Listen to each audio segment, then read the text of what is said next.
natin, Rico John Ferrer. Ito, sabi ni at Aquarius Wolf Tiger. Ayan, sabi niya, gusto po itanong kung pwede po bang paalisin ang informal settler na nagja-jumper pa ng tubig at kuryente na unfair po sa mga legitimate residents. Ano po ang pwede maikaso sa mga informal settlers? Oh, mga, ang tawag sa kanila dati kasi actually squatters yan, di ba, attorney?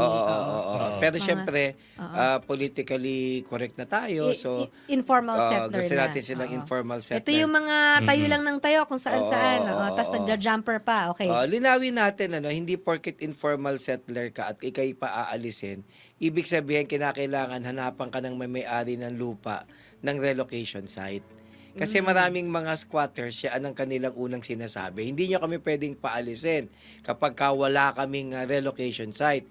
Hindi po totoo yun. Para po sa mga pribadong lupa talaga na pag-aari ng mga pribadong individual, hindi po sila persado sa ilalim ng batas maghanap ng relocation site. And in fact, kung ikaw ay informal settler, walang pahintulot, nagtayo ka ng bahay sa pribadong property ng isang pribadong individual, maaari ka niyang paalisin, kasi ang tawag sa ginawa mo ay forcible entry. Ibig sabihin, wala kang pahintulot, nagtayo ka ng bahay dyan, maraming mga aksyon ang pwedeng gawin ng may-ari.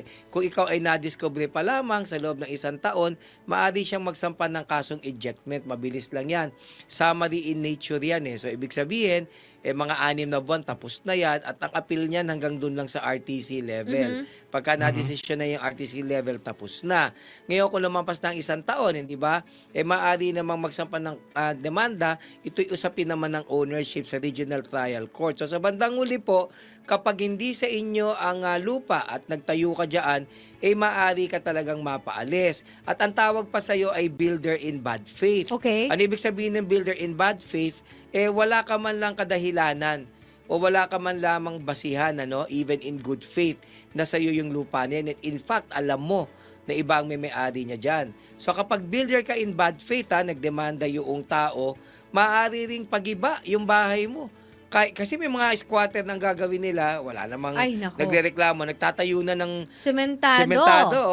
So sa ilalim ng batas, maaring ipagibayan. At wala ka magagawa pag pinagibayan, kasama yan sa magiging order ng korte at magbabayad ka pa ng danyos.